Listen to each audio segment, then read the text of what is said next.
Welcome to Streams of Income, hosted by best-selling author and entrepreneur Dr. David Powers, where we discuss streams of income, passive income, residual income, and even why there are dinosaurs and zombies in this intro. Fasten your seatbelts and get ready to dive in.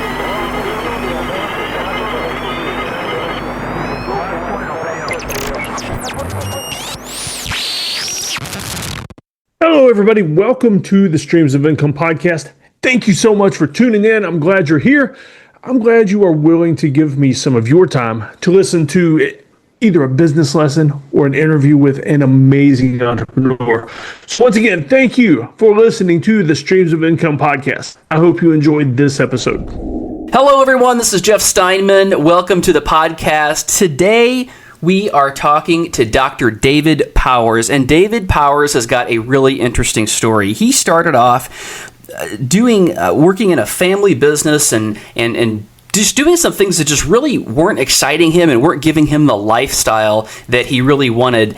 And he totally turned that around by leveraging his expertise in, now brace yourself, because this is the most interesting one I've ever heard, zombies and zombie-related comic books, as well as doing some coaching. He's leveraged those two things, wrapped them up into something that has allowed him to create a business and a lifestyle that he absolutely loves. David Powers, welcome to the podcast.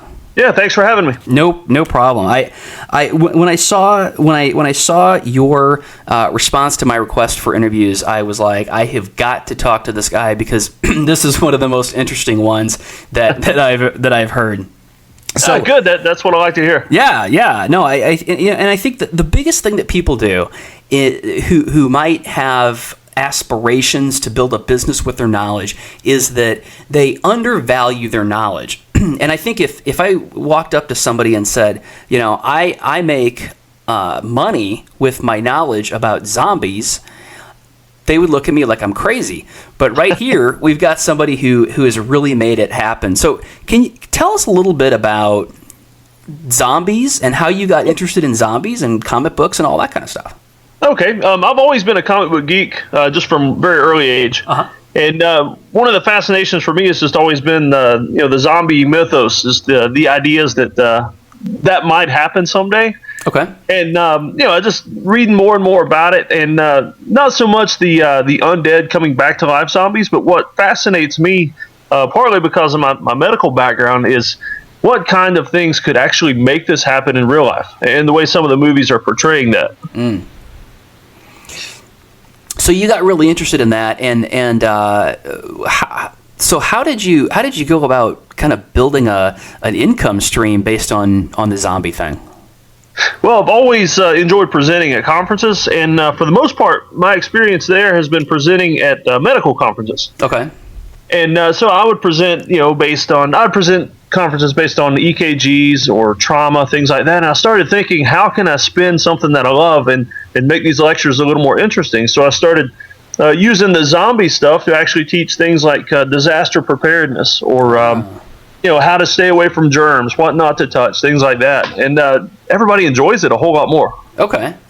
So you were presenting at medical conferences, and you used to be in counseling. So what is your medical degree? Is that like in psychology or psychiatry? It's a degree in clinical counseling. Okay, clinical counseling. Yep. So you're a clinical counselor.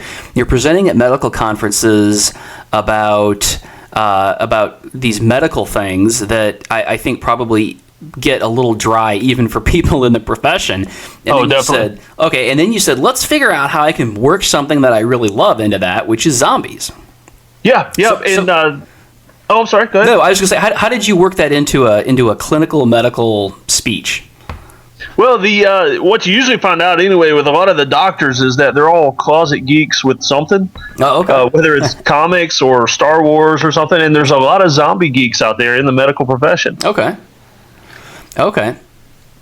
So then so you started working, and I assume that worked well. Did that really get people's interest? It did. So much so that it actually branched out into other types of conferences. Okay. So what other types of conferences did you speak at? Right now, I actually present at comic book and horror conventions sometimes now. Okay.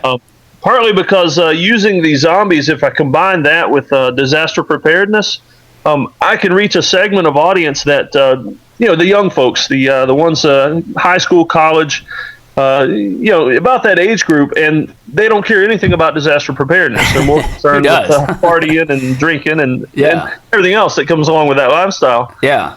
The minute I introduce zombies into that, I can get these kids to actually think about preparing for regular natural disasters like hurricanes and flash floods and things like that. Okay, so you're saying I'm going to tell you how to prepare for a zombie attack, and oh, by the way, you could use this for a flood or a hurricane or an earthquake, right?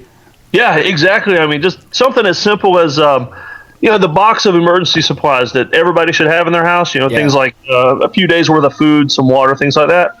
Well, in my class, there might be an axe or a hatchet or a machete in there for the zombies. It's basically an all hazards type of box. Okay. That's really cool because, like you said, who cares about disaster preparedness? I mean, that's a tough topic to get anybody interested in. And in this world of information overload that we live in, it's hard to get people to listen to you about something that's interesting. So I really applaud you for what you've done with the whole zombie thing. So tell me a little bit about your life. What does your day-to-day life look like? For me, I get up pretty much whenever I want. For me, that's about 8 a.m. Okay. And that's what I like so much about doing my own thing is I can make my own hours. I'm a night owl, and I like to stay up till 2 or 3 just watching TV or catching up on something. And that way I can wake up whenever, put in a workout. We actually homeschool our kids, which is something that this lifestyle really helps with because I can get them started on school before I even go into work. Okay. Yeah, and by work, I mean, I've got an office in a big warehouse, and, I go there mainly just to get away from the kids at some point and work without distraction. Okay. But, I can also just goof off as much as I want if I've got my projects finished. Yeah. So talk a little bit, you also do some coaching in addition to speaking at the zombie conventions, right? Yeah, exactly. One of the big benefits of being successful at this lifestyle is that other people eventually gravitate towards me as far as, I hate my job or I hate my life right now. How can I do more of that? Yeah. It's just, a lot of the coaching I do is, I don't know, I'm not so much a sit down, feel good about yourself coach. I'm more of a, get off the couch and do something about it. Okay. And so we help find what they need to get off the couch and actually do instead of dreading waking up every day. Okay. Oh, that's awesome. So because they turn into zombies if they do that. Oh, okay. That makes sense. So you're working the zombie thing into both sides of your business, which is awesome. Yeah, definitely. Okay. So it sounds like the people that you work with, a lot of the people listening to this podcast might be in a similar situation, and that they've got a day-to-day life that they might hate it. They might hate every bit of it, or they might just not be feeling like they're getting fulfilled and just not getting 100% of satisfaction out of their existing life, and they're looking to do something different. Yeah. So, what's a success story that you've had with one of your clients? Well, I've got one guy that his entire career has been wrapped around IT. Works at a big company doing IT, and so much so that. He's actually shown all the medical problems of that stress, of hating every day going to work. Oh, really? Memory issues, heart trouble, putting on weight. And this guy is a fitness nut, or was before the stress took over. Okay. And so one of the things we're working on with him is finding a way for him to start moving away from the IT, not so much overtime, not going in every time somebody calls him, and moving more towards working out more and working with people, doing some personal training. Yeah. And I mean, he's losing weight, he's helping clients, it's everything he wants. That's awesome. And then, so are you kind of working with him on a transition plan to kind of get out of the IT and into that full time? Oh, yeah, because he's making really good money at IT, and that's the hardest thing is that realizing that no matter how much money, it's not always worth it. Right. And he's going to have to take a pay cut at some point, but he doesn't have the savings to just drop everything and live the passion that he wants. Yeah.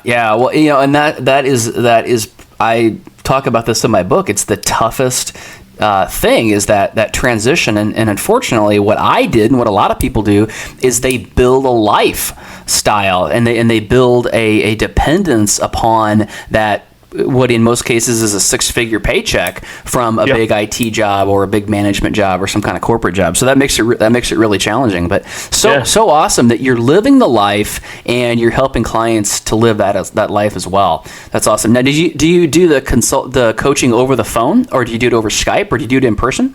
Actually, all three. Okay. I prefer doing it the most in person. Okay. And I'll meet them out somewhere, not in a bland office or even in my office. I like to meet them out at the bookstore or something. Okay. And but yeah, for distance clients, I like to do Skype, and that way I can actually see them and we can interact a little more. Sure. That's awesome. So what would you say is the best part about your business and your lifestyle? Just making my own choices. Okay. I actually started out in the military as one of my first jobs, and you know how that is. It's nothing but somebody else telling you what to do. Yeah. And though I enjoyed it and all the neat toys I got to play with, I just got tired of people telling me what to do and when to be somewhere at a certain time. Okay.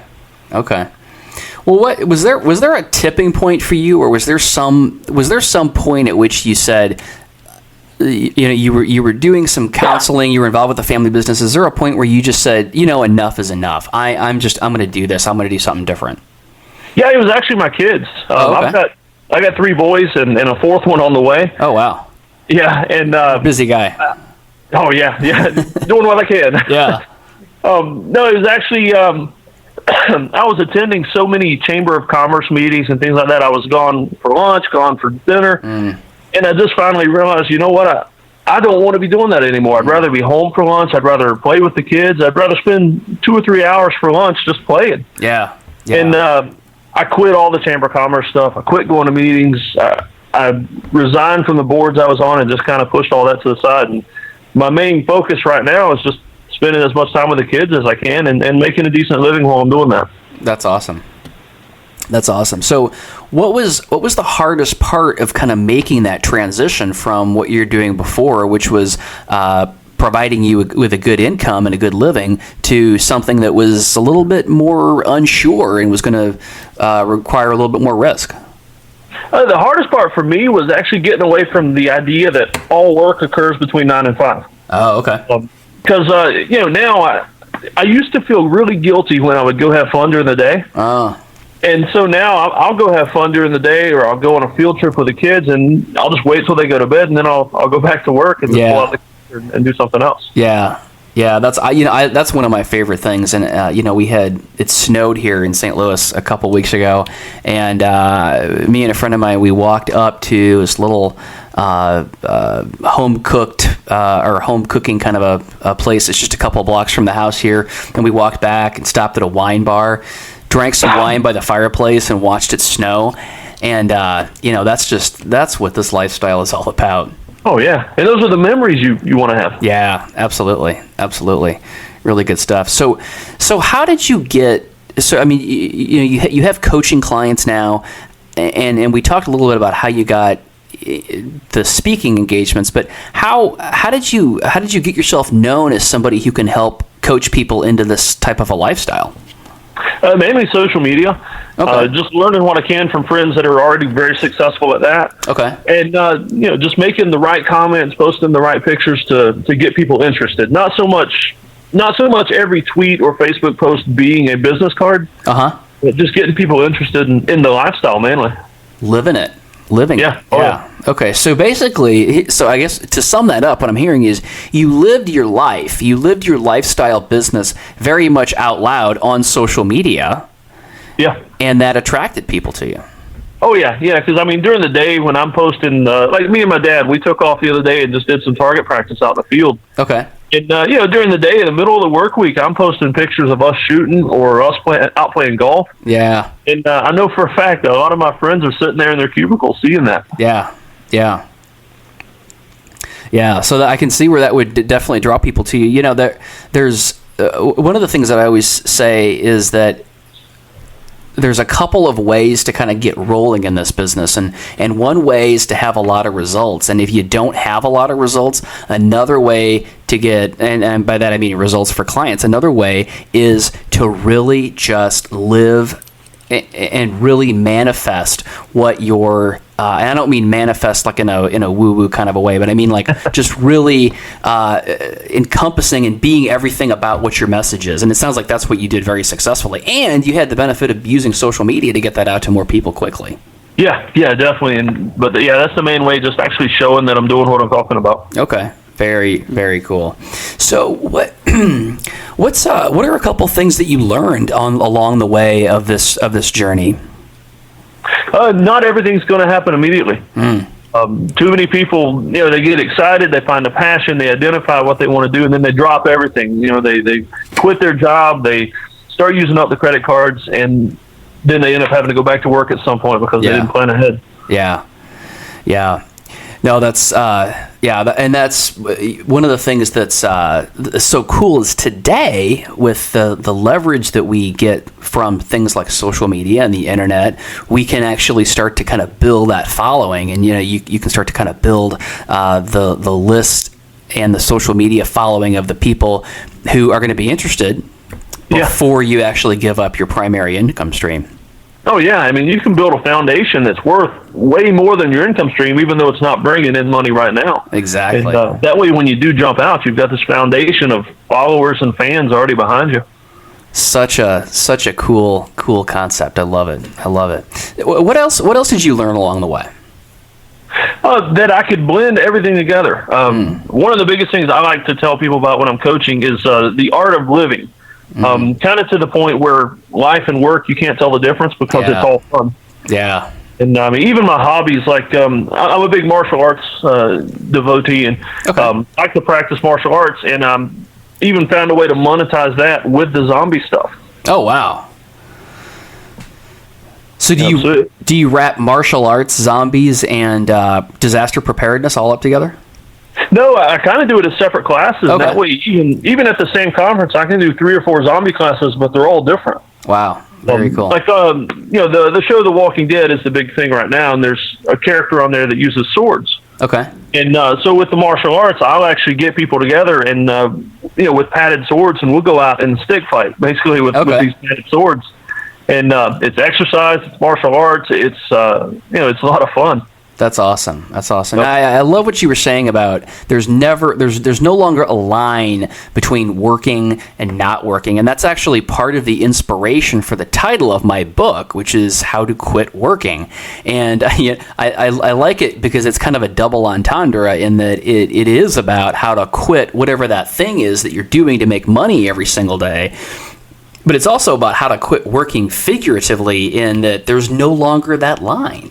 You're just doing, and that's so awesome. I love it. Now, have you involved your kids in your business, or are you doing anything to kind of inspire them to move towards a lifestyle like this?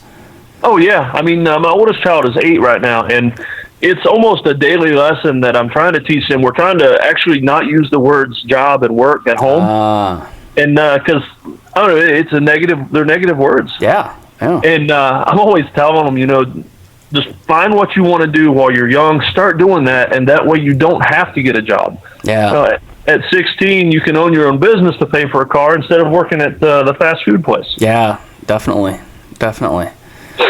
No, that's very cool. And what do you think your kids are just getting a whole different mentality about jobs and work than most kids? Oh yeah, definitely. Because most kids, they're already looking at. I don't know. Well, the parents come home every day and talk bad about what they do and how much they hate work, and so they automatically make the kids think work is evil. Yeah. And so these kids, though, don't go out and start their own businesses. What they do is just they go into the job field knowing work is evil, and then they become crappy workers for the most part. Yeah. I mean, the thing that just blows my mind is I can't believe that the message that we send to kids is, and I don't have kids, but I know that this is the message that I heard loud and clear when I was young, which is go to college for 4 years, 6 years, 8 years, maybe longer, depending on what you're doing, and learn about something, and then go see if somebody will actually pay you for it and see if you like it after investing all of that. And I just think that's kind of a messed up way of going about it. And then the other thing we tell kids is, well, go find a company that's going to support you for the rest of your life until you retire, and then you retire when you're too old to do anything fun anyway. Yeah, and good luck with all that. Yeah. So I love that you're adding some folks to the population who are going to have a whole different outlook and mindset about this whole thing. Oh yeah, and I try to involve them in everything I do as far as the business. I mean, some of the conferences, unless they're too graphic with the zombie pictures, I mean, they'll actually go with me. Oh, that's awesome. Yeah. That's awesome. Now, do you travel for the conferences, or are they largely in your local area? No, I actually travel mostly. Okay, cool. Yeah. And since we homeschool, we drag the kids along, and they'll go to museums and everything while I'm in the conference. That is cool. That's cool. I love it. Well, so what's the biggest piece of advice that you would give to anybody out there who wants to do this for themselves? Just to keep working little by little. Okay. Though I'm not a big fan always of just dropping everything and jumping into it, because that usually ends up in trouble. Just keep working. Little stuff. It's eventually going to pile up, and all of a sudden you're going to realize, you know what? I've already replaced my income. Yeah. Outstanding advice. And did you find that you had to sort of take a step backwards a little bit before you could take a step forward? Oh, yeah. I mean, definitely never came away from this with the idea that everything's going to be easy. I mean, I had lots of problems. There were times when we had to go into debt to do something. Yeah. But the main thing was that we had this goal in mind that we could not quit working on. Yeah. That's awesome. Well, David, where can folks go to get more information about you? drdavidpowers.com. All right, drdavidpowers.com. You can learn more about David, check his website out, and contact him if you feel like there's something that you're interested in that he can offer. David, I want to thank you sincerely for being part of this podcast. I had a great time talking to you. I love what you're doing, and I wish you the absolute best of luck. Yeah, I appreciate it. And if the zombies ever take over, you are more than welcome to come and hang out with us. I bet you have a whole shelter built in your house or something. Yeah, somewhat. That's awesome. Thanks a lot, David. Take care. Hey, everybody. Before we close out, first of all, I hope you enjoyed that podcast, whether it was an interview with an amazing entrepreneur or a business lesson for me. I sincerely hope that you gain something from it that you can use in your life moving forward. Before I leave, though, I need to mention that this podcast is sponsored by Lowe's Home Improvement Stores. I have become a Lowe's creator. It's a pretty cool thing because on this farm, I'm looking out the window right now and seeing all the things that I want to do around here. Most of these things I can do with products from Lowe's Home Improvement. And so I'm excited to be a Lowe's creator. If you want to check out some things from them and order some stuff and see my specially curated Lowe's storefront, you can click in the show notes. There's a link there for you. And I hope you build some amazing things. And hey, you know what? If you do, send me pictures. I would absolutely love to see the amazing things that you're building at your house using Lowe's products or anything else, really. I'm just curious. I want to know everything about you and everything about the cool projects you're doing, because I'll be honest with you, I get some neat ideas for things I want to do at my house as well. All right, y'all take care. Thanks for listening.